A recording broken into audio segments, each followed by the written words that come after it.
Le patron millionnaire humilie sa femme de ménage à la fête, mais le destin le fait amèrement regretter. Dans une somptueuse demeure nichée en périphérie de Lyon, parmi les couloirs silencieux tapissés de marbre et les salons baignés de lumière dorée, Claire Dumas, 32 ans, évoluait comme une ombre discrète. Chaque matin, elle arrivait avant le lever du soleil, franchissait les grandes grilles de fer forgé et commençait en silence sa routine méticuleuse. Dépoussiérer les lustres de cristal, faire briller les parquets anciens, replacer les coussins de soie à leur juste angle. Depuis 5 ans, elle était la gardienne silencieuse de cette perfection artificielle. Ni les dorures sur les murs, ni les tableaux de maître, ni les riches tapis d'Orient ne faisaient vibrer le cœur de Claire. Ce qui lui importait, c'était son fils de 6 ans, Thomas, curieux et vif, et sa mère, Odette, affaiblie par une maladie dégénérative qui consumait lentement ses forces. À elle seule, ces 2 âmes constituaient tout son univers. Claire ne se plaignait jamais, ni du dos douloureux, ni des horaires épuisants, ni du mépris dont elle faisait l'objet. Son rôle était d'être invisible, et elle y excellait. Marc Lemoine, propriétaire du manoir, n'avait jamais daigné lui adresser un mot personnel. À 47 ans, il incarnait l'arrogance du succès. Costume toujours impeccable, téléphone collé à l'oreille, regard qui ne s'arrêtait que sur les profits. Fondateur d'un empire financier en pleine expansion, il ne tolérait ni l'imperfection, ni la lenteur. À ses yeux, Claire n'était qu'un rouage silencieux dans la mécanique bien huilée de sa vie luxueuse. Il ne connaissait pas son prénom, encore moins son histoire. Lorsque les préparatifs pour une grande soirée de gala furent lancés, le ton changea dans la maison. Les employés reçurent des instructions précises, pas d'erreur, pas de lenteur et surtout, pas de présence visible. Claire fut convoquée par l'intendante du domaine, une femme sèche et nerveuse qui lui lança sans détour « Tu restes dans l'ombre, pas un mot, pas un regard, pas une présence ». Claire acquiesça en silence. Elle avait l'habitude. La veille de la fête, elle passa 14 heures à lustrer l'argenterie, repasser les nappes en lin, aligner les verres en cristal. Les mains en feu, elle ne laissait transparaître aucune fatigue. Elle pensait à Thomas, qui avait besoin de nouveaux cahiers, et à sa mère, dont les médicaments coûtaient plus cher chaque mois. Son sacrifice quotidien était devenu une seconde nature. Même lorsqu'elle s'éclipsait dans la petite chambre qu'on lui prêtait dans l'aile de service, elle gardait les gestes lents et contrôlés d'une femme qui ne voulait déranger personne. Le jour de la réception arriva. La demeure fut métamorphosée. Lumière tamisée, musique classique flottant dans l'air, table débordante de mets raffinés. Les invités, tous plus élégants les uns que les autres, affluaient dès 20 heures. Claire, vêtue de noir, portait des gants fins et une expression neutre. Elle se glissait entre les colonnes, ramassait les verres vides, repositionnait les serviettes avec une précision chirurgicale. Personne ne la remarquait. C'était comme si elle n'existait pas. Mais derrière cette façade d'indifférence, Claire observait. Elle retenait les visages, les voix, les regards échangés.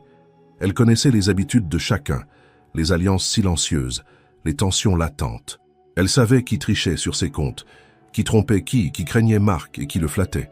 Elle lisait les âmes, même si personne ne lisait la sienne. Et pourtant, ce soir-là, quelque chose dans l'air semblait différent. Un pressentiment diffus lui serrait la gorge, comme si cette soirée, censée être une nouvelle démonstration de pouvoir pour Marc, allait marquer un tournant. Elle le vit passer devant elle sans un mot, saluant ses partenaires commerciaux, riant à pleines dents avec des politiciens influents. Son regard glissa sur Claire, comme s'il n'y avait rien à voir. Mais Claire n'était pas rien. Elle avait été brillante. Elle avait eu un avenir, une ambition. Elle l'avait abandonné, oui, mais pas oublié. Chaque nuit, dans le silence, elle rêvait encore d'auditorium, de débats intellectuels, de recherche. Elle se souvenait de la bibliothèque de la Sorbonne, de la fierté dans les yeux de son père. Puis tout avait disparu, trop vite. Elle n'en parlait jamais. Elle nettoyait, elle servait, elle se taisait.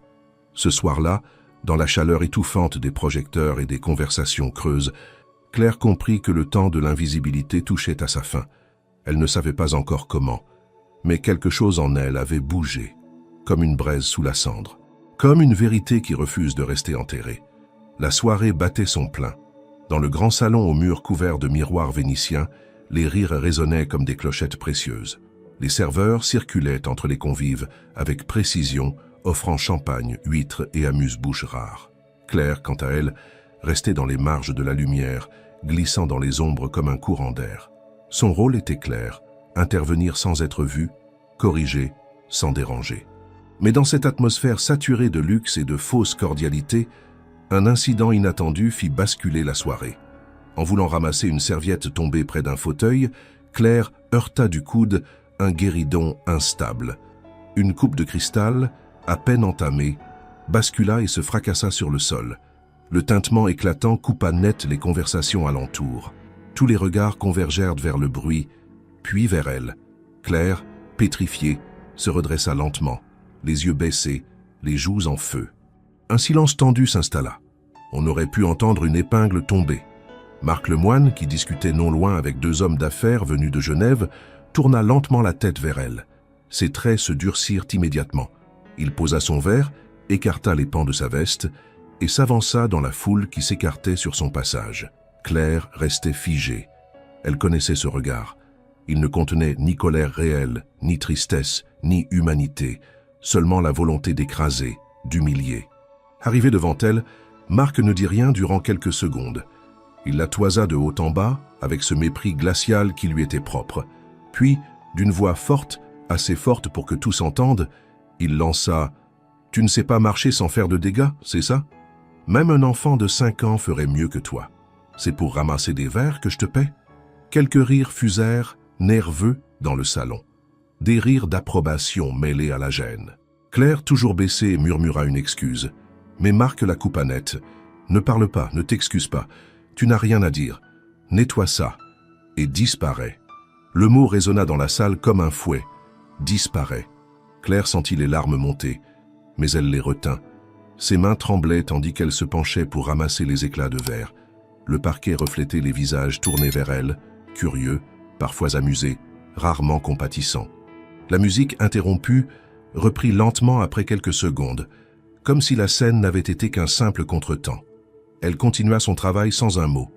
Les invités, bientôt réconfortés par de nouveaux verres de vin et quelques plaisanteries, oublièrent l'incident. Mais pour Claire, rien ne serait plus jamais pareil. Ce n'était pas la première fois qu'on l'humiliait, ni même la plus brutale. Mais ce soir-là, c'était différent. Il y avait eu dans l'air un frisson, un murmure sourd, comme si le monde entier avait enfin vu, ne serait-ce qu'un instant, celle qu'il faisait semblant de ne pas voir depuis tant d'années. En quittant le salon avec la pelle et la balayette, Claire croisa brièvement son reflet dans un miroir. Elle s'arrêta. Ses yeux brillaient, mais ce n'était pas de douleur. C'était une lumière dure, contenue, comme celle d'un feu qui attend le bon moment pour s'étendre.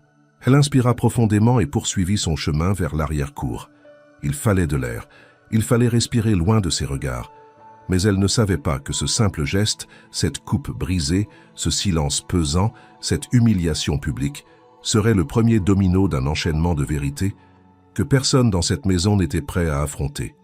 L'air frais du jardin frappa Claire comme une gifle douce et nécessaire.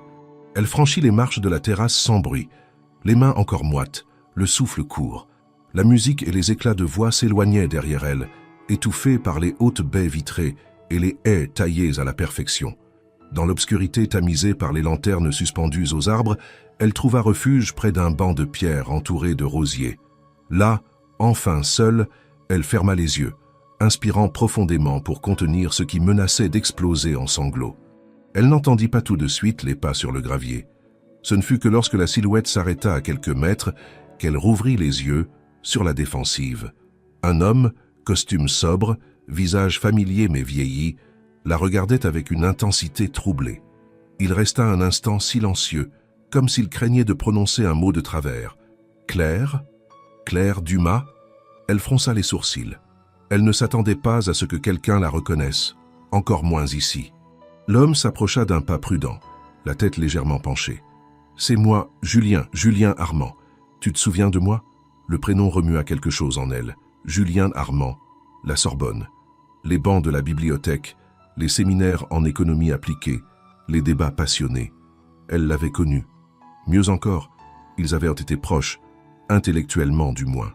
Elle se souvenait de ses yeux brillants, de sa voix toujours pressée, de ses convictions de justice sociale qui faisaient parfois rire les professeurs. « Julien ?» répéta-t-elle, presque comme une prière muette. Il sourit, soulagé, puis s'assit à côté d'elle sur le banc, sans rien dire pendant quelques secondes. « Je ne peux pas y croire. C'est vraiment toi. Tu étais brillante, la meilleure d'entre nous. Et maintenant, qu'est-ce que tu fais ici? Pourquoi ?»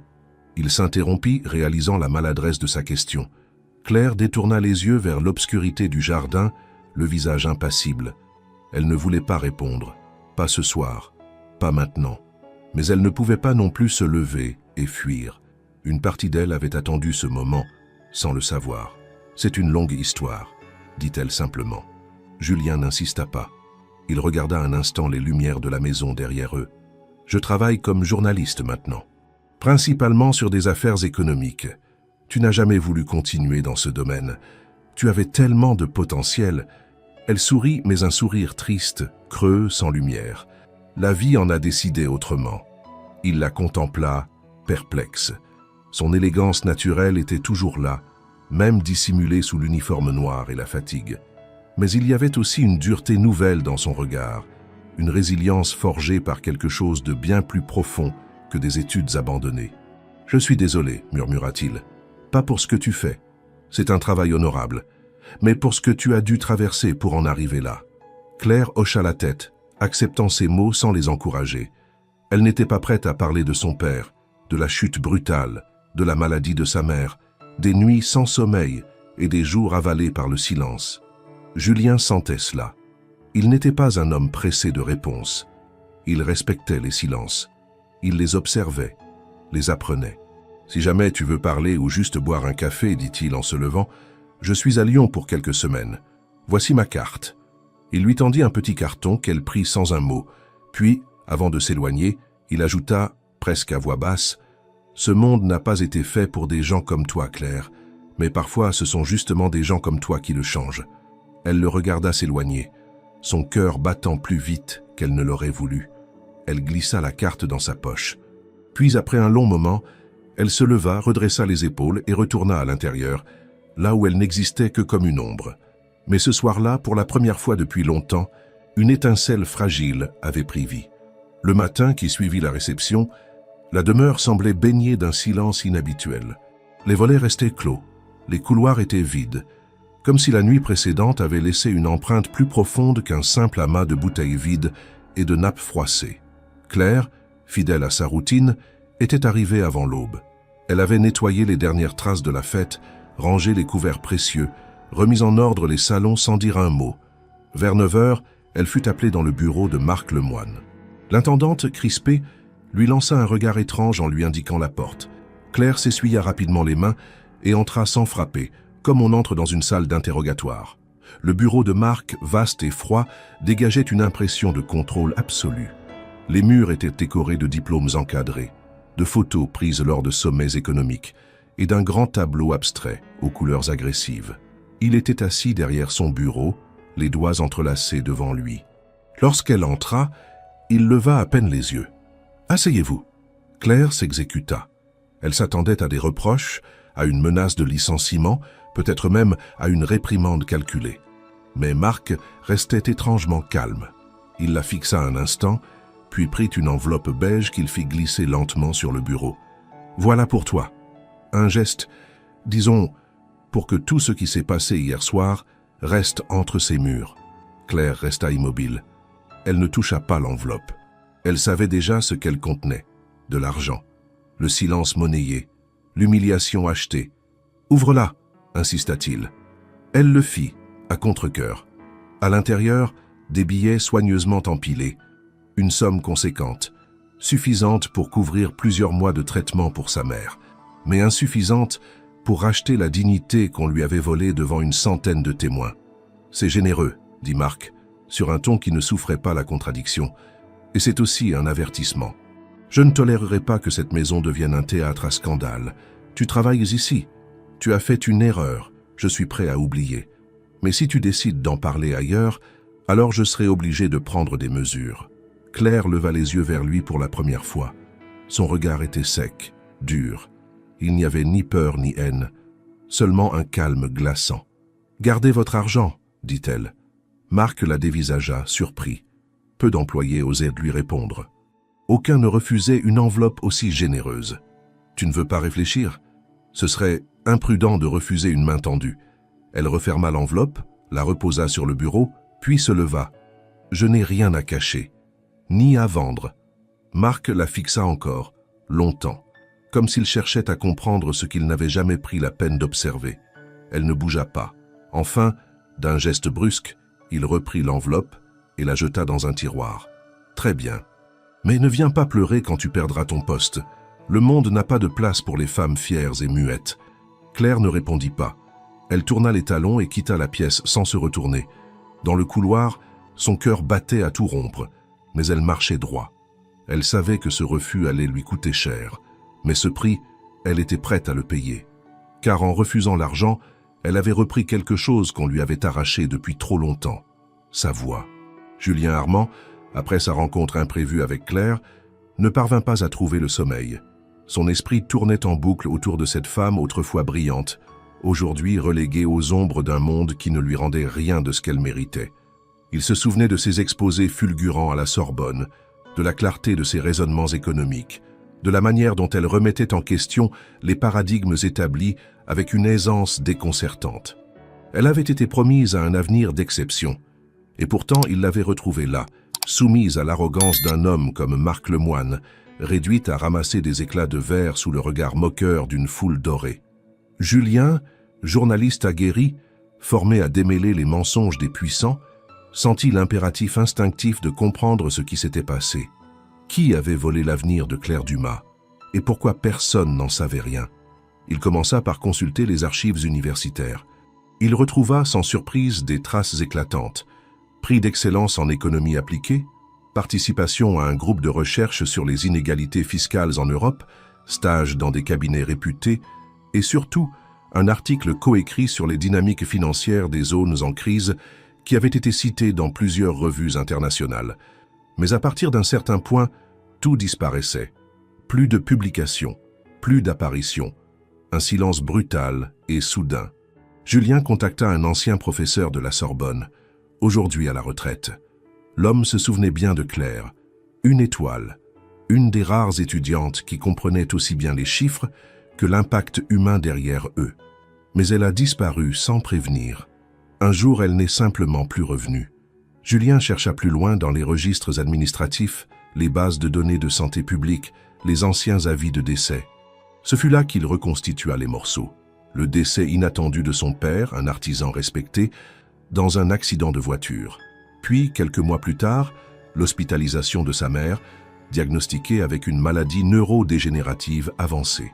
Claire avait alors tout abandonné, ses études, ses recherches, ses projets, pour retourner à Lyon et s'occuper des siens. Personne ne savait. Dans le microcosme snob de la maison Lemoine, Claire n'était qu'une femme de ménage parmi d'autres. Aucun employé, pas même l'intendante, n'avait connaissance de son passé. Elle n'en parlait jamais. Elle travaillait, se taisait, existait comme une silhouette parmi les meubles.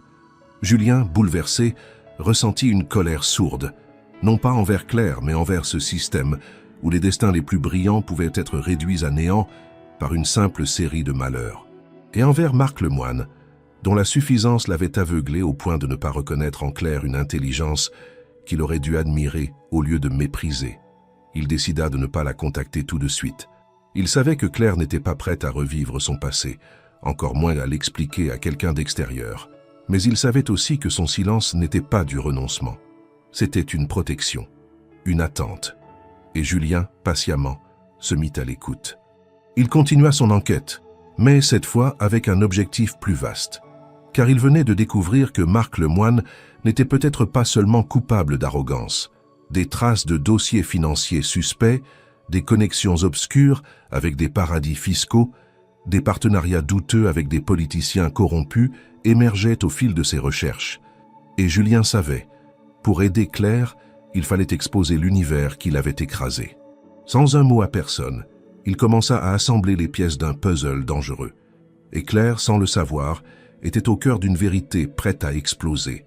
Julien Armand travailla sans relâche, mu par un mélange de colère et de devoir moral. Plus il découvrait les ramifications des affaires de Marc Lemoine, plus il comprenait que ce dernier n'était pas simplement un homme arrogant. Il était le centre d'un réseau opaque de fraude financière, de détournement et de complaisance politique. Julien recoupait chaque donnée avec soin.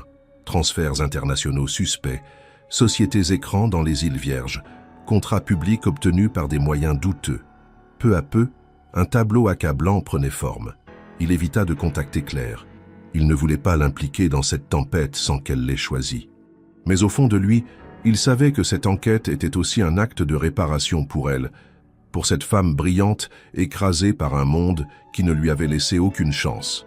Il travailla jour et nuit, rédigeant un dossier de plusieurs pages, structuré, documenté, irréfutable. Pendant ce temps, Marc sentait l'étau se resserrer. Dans ses bureaux luxueux, ses collaborateurs devenaient nerveux. Ses appels restaient sans réponse. Certains investisseurs, inquiets, retiraient leurs fonds sans explication.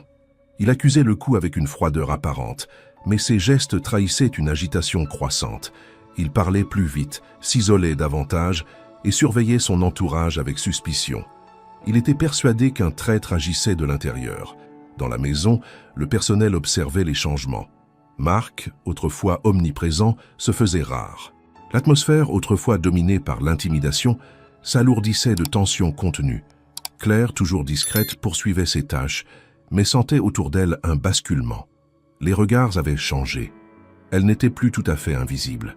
Certains employés la saluaient avec un respect nouveau. Personne ne savait pourquoi, mais tous pressentaient qu'elle représentait quelque chose de plus grand qu'elle-même. Et puis, le jeudi matin, tout bascula. Julien publia son article. Il parut simultanément dans plusieurs médias d'investigation, accompagné de documents exclusifs et d'un dossier judiciaire en préparation. Le titre principal était sans équivoque. Marc Lemoine, l'empire de la fraude. Les révélations étaient explosives. Blanchiment d'argent, évasion fiscale, corruption passive et active, montage financier à l'échelle européenne. La presse se déchaîna. En quelques heures, le nom de Marc fit le tour des réseaux sociaux, des plateaux télé, des conversations de bureau. Les réactions furent immédiates. Les cours de ces entreprises chutèrent brutalement. Les actionnaires exigèrent des explications publiques. Plusieurs partenaires commerciaux rompirent leurs contrats. Les autorités financières françaises ouvrirent une enquête officielle. Marc, jusque-là intouchable, se retrouva exposé, vulnérable, sur la place publique. Au manoir, la panique s'installa. Les téléphones sonnaient sans cesse, les avocats arrivaient en urgence, les employés chuchotaient dans les couloirs. Claire, en silence, observait cette implosion avec un calme étonnant. Ce n'était pas de la joie, ni même de la revanche. C'était autre chose, un soulagement profond, presque doux, une vérité que le monde, enfin, n'ignorait plus. Marc, quant à lui, se mura dans le silence. Il ne sortait plus de son bureau, sauf pour brèves réunions fermées. Mais dans ses yeux, pour ceux qui l'apercevaient encore, brillait une peur nouvelle. Pas celle de perdre de l'argent, celle, bien plus rare, de n'avoir plus aucun contrôle. Et dans l'ombre, Claire avançait, sans bruit. Mais elle savait, la première pierre avait été lancée. Et l'édifice, autrefois majestueux, commençait à s'effondrer. Le tumulte provoqué par les révélations sur Marc Lemoine ne se limita pas aux sphères économiques et juridiques. Il s'étendit bien au-delà des tableaux Excel et des communiqués d'actionnaires. Dans les couloirs feutrés de son manoir, dans les coulisses de ses entreprises, une autre révolution se préparait, celle des voix trop longtemps étouffées. Tout commença par un simple message anonyme publié sur les réseaux sociaux. Une ancienne employée de Marc, licenciée 2 ans plus tôt sans justification, raconta une série d'humiliations subies au quotidien. Remarques dégradantes, pression psychologique constante, isolement volontaire. Le message fut partagé des milliers de fois, et bientôt d'autres suivirent. Chauffeurs, secrétaires, stagiaires, femmes de ménage, assistants personnels. Tous avaient une histoire, une blessure laissée par cet homme que l'on croyait au-dessus de tout soupçon. Dans la maison même, les langues se délièrent. L'intendante, d'abord réticente, raconta en privé à Claire les nombreuses fois où elle avait été convoquée simplement pour être rabaissée devant d'autres. Un jardinier avoua avoir été traité de manœuvre interchangeable. Même le majordome, figure silencieuse et loyale, confia un jour à Claire, d'une voix tremblante. Je croyais que c'était normal, qu'on devait se taire. Claire écoutait, toujours en silence. Elle n'encourageait pas, ne jugeait pas, mais son regard calme donnait aux autres la force de continuer, car elle était désormais perçue comme autre chose qu'une simple employée. Elle était devenue un point d'ancrage. Celle qui avait résisté au mépris, celle qui avait refusé l'argent, celle qui, sans dire un mot, avait tenu tête à l'intouchable. Julien suivait de près cette onde de choc. Il recueillait les témoignages, en validait l'authenticité et alimentait discrètement les articles de fond qui continuaient à faire trembler le monde feutré des affaires. Son téléphone ne cessait de sonner. Journalistes, procureurs, syndicats. Tous voulaient comprendre comment un homme aussi puissant avait pu agir ainsi pendant si longtemps sans être inquiété. Mais dans tout ce tumulte, Claire restait étonnamment stable. Elle continuait de travailler, même si on lui avait proposé à plusieurs reprises de quitter le poste. Elle refusait les interviews, les invitations à témoigner. Elle voulait rester à sa place, du moins pour l'instant. Non par peur, mais par sagesse. Elle savait que l'histoire n'était pas encore terminée. Un matin, alors qu'elle sortait du pavillon de service pour aller nourrir les animaux, elle trouva, glissée sous la porte, une enveloppe sans nom. À l'intérieur, une lettre manuscrite courte. « Merci. Vous m'avez donné la force. J'étais comme vous, invisible. Aucune signature, juste un mot, simple et sincère. » Claire serra le papier contre elle, le cœur serré. Elle n'était plus seule. La chute de Marc ne se mesurait plus en chiffres, mais en silence brisé, en regard relevé, en paroles enfin prononcées. Et même s'il ignorait encore l'ampleur de ce soulèvement, quelque chose dans le regard de ses employés lui renvoyait désormais une vérité insoutenable. Il n'inspirait plus la peur, il inspirait la pitié. L'écho des révélations continuait de s'amplifier dans toute la France. Les médias généralistes s'emparèrent du scandale. Les plateaux télé débattaient chaque soir du cas Lemoine et les hashtags dénonciateurs faisaient la une des tendances nationales. Julien Armand, jusque-là resté dans l'ombre malgré son rôle central, reçut une invitation d'une chaîne de télévision nationale pour une émission de grande audience, un débat en direct sur l'éthique dans le monde des affaires et les mécanismes du silence institutionnalisé. Il accepta, mais à la veille de l'émission, il prit une décision qui allait tout changer. Il se rendit discrètement à la maison de Claire, un petit appartement modeste situé dans une ruelle tranquille près de la Croix-Rousse. Elle l'accueillit, étonnée mais sans méfiance. Julien s'installa dans sa cuisine exiguë, observa les dessins de Thomas accrochés au frigo, les piles de médicaments sur le buffet, la vie discrète et résiliente qui s'y déroulait. « Je vais parler demain soir, en direct, de Marc, de tout. Mais j'aimerais que ce soit toi, Claire, qui raconte ton histoire. Pas pour l'accuser, pas pour créer du scandale, pour qu'on comprenne ce que le silence fait aux gens, ce que ça détruit. » Claire le fixa longtemps sans répondre.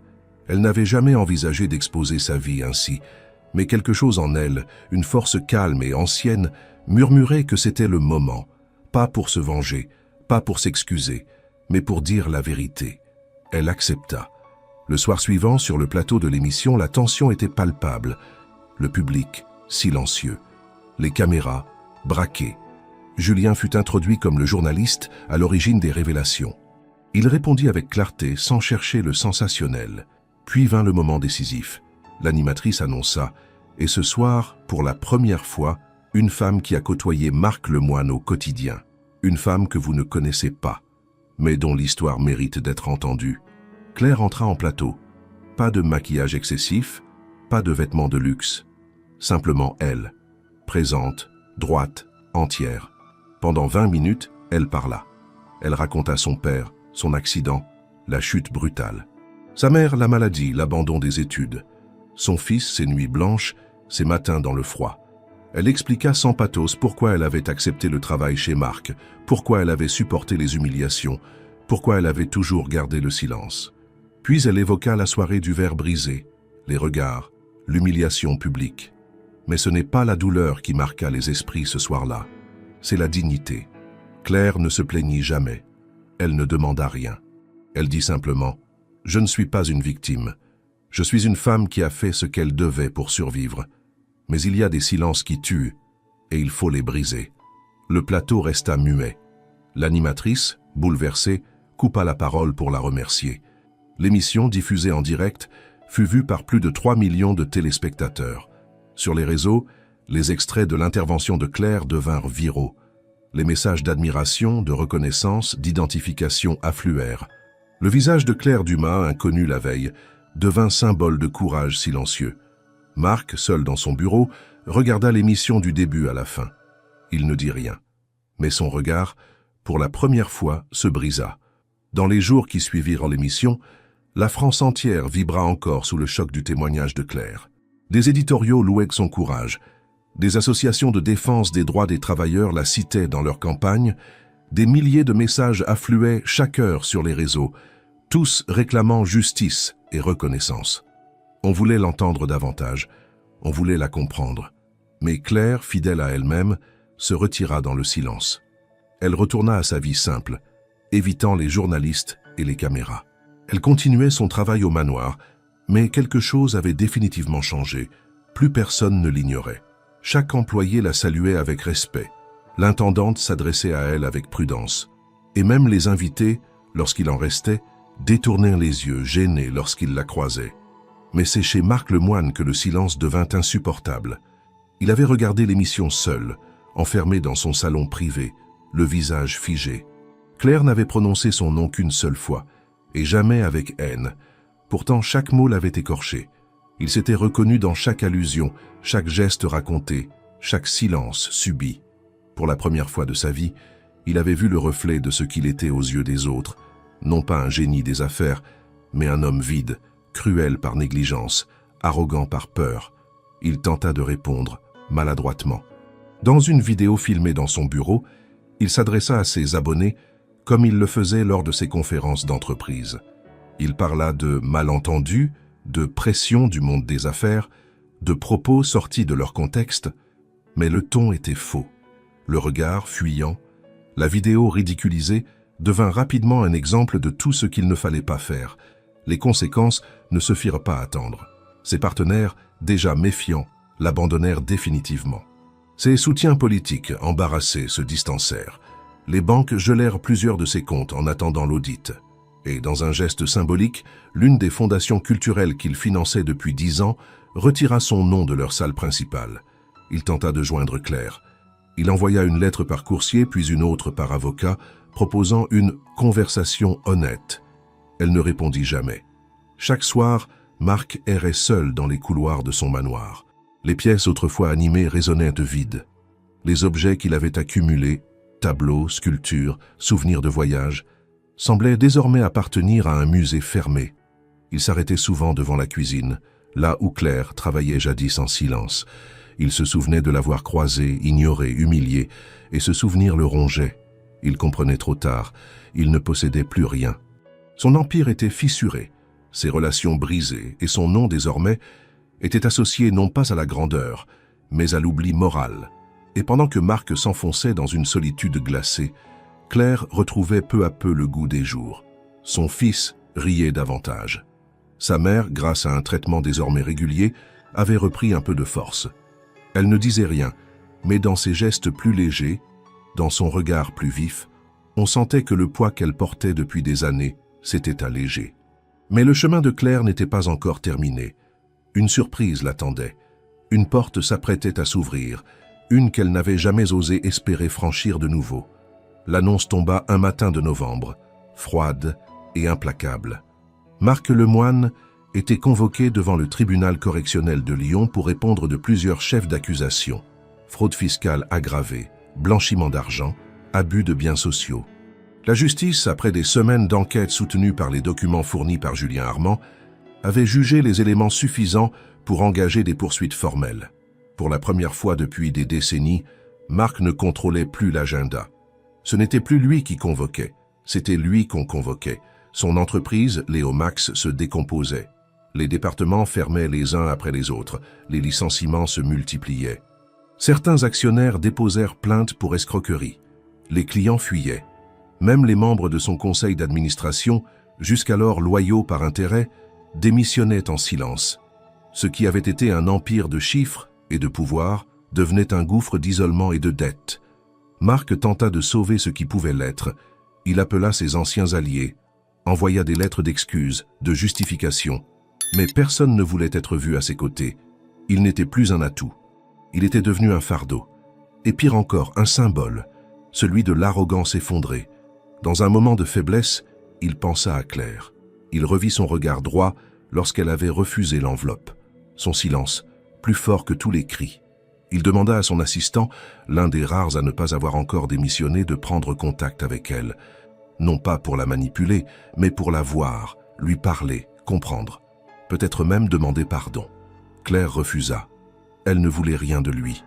Pas de justification, pas de conversation, pas même de confrontation. Elle n'était plus sous son autorité. Elle n'était plus une subalterne qu'on pouvait convoquer. Marc accusa le coup.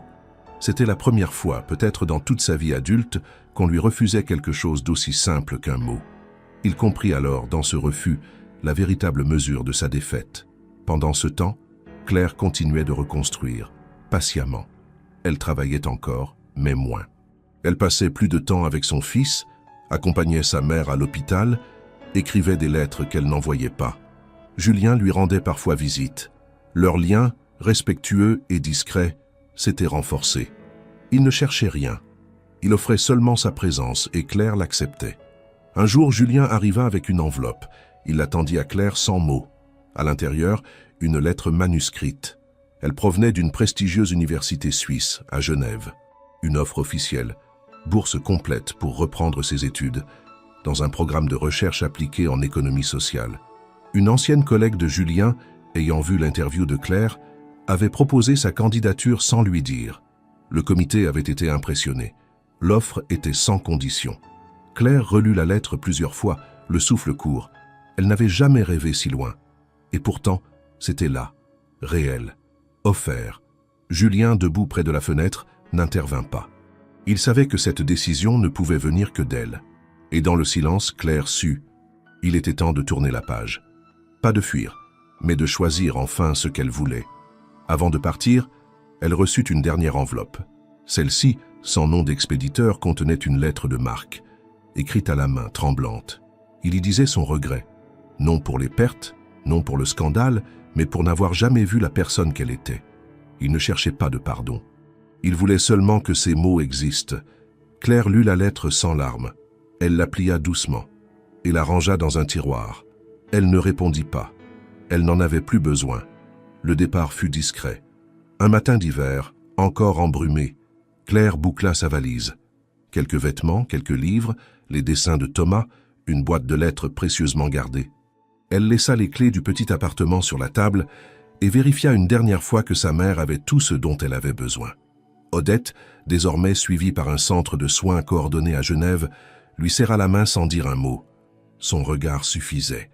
Thomas, emmitouflé dans son manteau, ne posait pas de questions.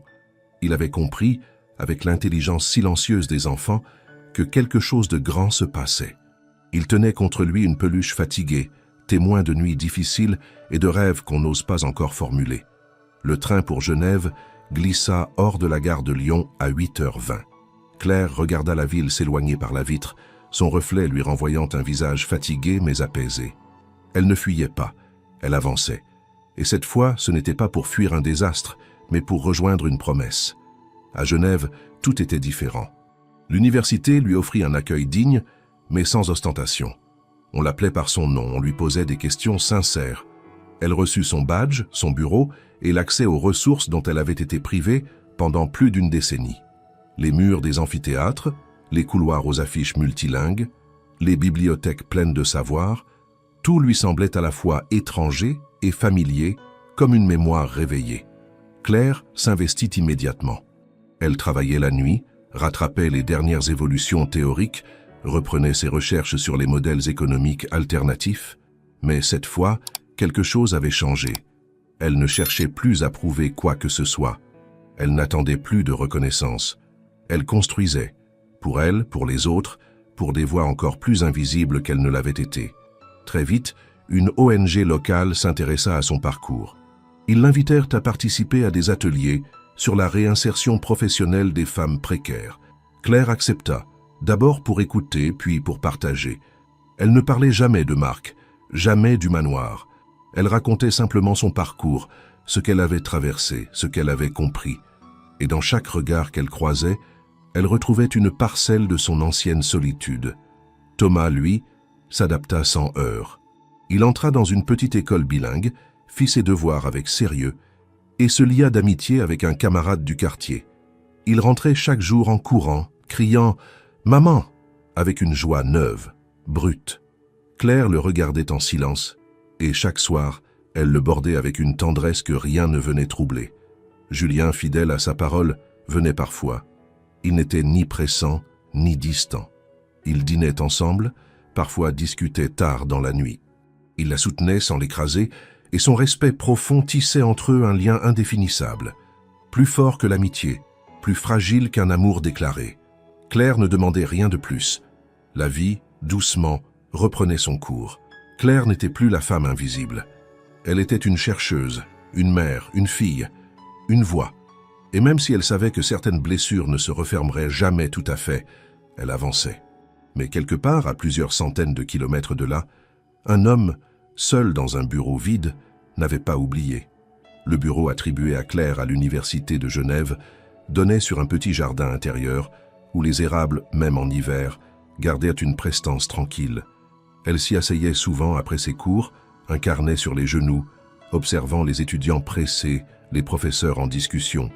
Ce n'était pas l'ambition qui l'animait désormais, mais une forme plus sereine de vocation, comprendre pour transmettre et transmettre pour transformer. Son projet de recherche portait sur les effets invisibles du travail précaire sur la structure familiale. Elle n'utilisait pas sa propre histoire comme exemple, mais elle savait que chaque ligne, chaque donnée, portait la trace de son vécu. Elle collabora avec plusieurs fondations suisses, proposa des modèles économiques simplifiés pour les femmes en situation de vulnérabilité et développa des modules de formation qu'elle testait directement auprès de groupes accompagnés par l'ONG locale. Chaque fois qu'elle se tenait devant ces femmes, jeunes ou âgées, exilées, mères seules, travailleuses en silence, elle retrouvait dans leur regard l'écho de ce qu'elle avait été. Mais aujourd'hui, elle avait les mots. Et ces mots, elle les leur donnait. Thomas, lui, épanoui dans sa nouvelle école, avait trouvé une routine paisible. Il apprenait vite, posait des questions avec enthousiasme, dessinait des cartes imaginaires qu'il accrochait au mur de leur nouveau logement. Claire l'emmenait chaque dimanche au bord du lac Léman. Ils s'asseyaient sur un banc, mangeaient des crêpes tièdes et regardèrent des bateaux glisser lentement sur l'eau glacée. Il lui demanda un jour « Maman, pourquoi on est venu vivre ici ?» Elle sourit. « Parce que parfois il faut aller là où la vie recommence. » Odette, suivie par un centre de soins intégré à Genève, montrait des signes clairs d'amélioration. Sa mémoire, encore fragile, revenait par fragments. Elle souriait davantage. Elle posait des questions simples mais pleines de lucidité. Claire lui lisait parfois les articles qu'elle rédigeait et sa mère, d'un hochement de tête, exprimait une fierté silencieuse. Comme si, malgré les pertes, quelque chose d'intact subsistait entre elles. Julien, resté à Lyon pour poursuivre ses enquêtes, continuait à écrire. Il publia un long article consacré aux femmes de l'ombre dans les systèmes économiques français. Il ne mentionna jamais le nom de Claire, mais ceux qui savaient comprenaient. Il lui écrivait parfois des lettres longues, remplies de réflexions, de lectures partagées, de souvenirs discrets. Claire les lisait en silence, les rangeait dans une boîte en bois qu'elle gardait au pied de son lit. Elle ne nourrissait pas d'attente. Elle savait que ce qu'il partageait n'avait pas besoin d'être défini pour exister. Ce n'était pas un rêve suspendu, mais une complicité construite dans le respect et la mémoire. Un matin, alors qu'elle se rendait à l'université, Claire passa devant une librairie. En vitrine, un livre attirait les regards, Le prix du silence, signé Julien Armand. Elle s'arrêta, le feuilleta. À la dernière page, une dédicace simple. Pour celle qu'on n'a pas vue, mais qui était là. Elle referma le livre, émue. Ce monde, autrefois si sourd, commençait à écouter. Et même si elle savait que tout ne serait jamais parfait, un horizon s'était dessiné. Non pas un miracle, non pas une revanche, mais une vie, enfin, choisie. Dans un petit cabinet de conseil installé au cœur d'un quartier anonyme de la banlieue lyonnaise, Marc Lemoine travaillait désormais seul. Plus de chauffeur, plus d'assistant, plus de bureau panoramique. Juste une pièce sobre, une table nue, un ordinateur et une chaise usée. Il recevait de rares clients, de petites entreprises sans ambition, des propriétaires immobiliers inquiets. Il leur parlait d'optimisation, d'organisation. Il évitait les questions sur son passé. Il n'était plus invité au dîner, plus sollicité par les plateaux de télévision. Son nom, même s'il faisait encore frémir certains, appartenait à une autre époque. Il avait payé des amendes, perdu la majorité de ses biens, été banni de plusieurs conseils d'administration. Mais ce n'était pas cela qui l'avait le plus marqué. Sur son bureau, une seule chose trônait, un vieux découpage de journal plastifié. Une photographie prise en studio télévisé, montrant Claire Dumas, droite, le regard clair devant un public suspendu à ses mots. Il la relisait souvent, pas ses paroles. Il les connaissait par cœur, mais son expression, sa force tranquille, ce qu'il n'avait pas vu quand elle travaillait sous son toit silencieuse. Il repensait à l'enveloppe qu'elle avait refusée, à cette lettre qu'il avait écrite, maladroitement, sans attendre de réponse, et à son silence. Non plus un silence craintif, mais un silence souverain, celui des gens qui n'ont plus rien à prouver. Chaque soir, après avoir fermé son cabinet, Marc rentrait dans son petit appartement. Il préparait un plat simple, s'asseyait seul et allumait son vieux poste de radio. Il lisait parfois des articles signés Claire Dumas. Il savait qu'elle vivait à Genève, qu'elle travaillait pour une ONG, qu'elle poursuivait ses recherches. Il ne la suivait pas officiellement. Mais il savait. Il avait besoin de savoir. Il n'essayait plus de la contacter. Il n'écrivait plus. Il avait compris que certaines absences sont des réponses et que certaines fautes, même reconnues, ne se réparent jamais tout à fait.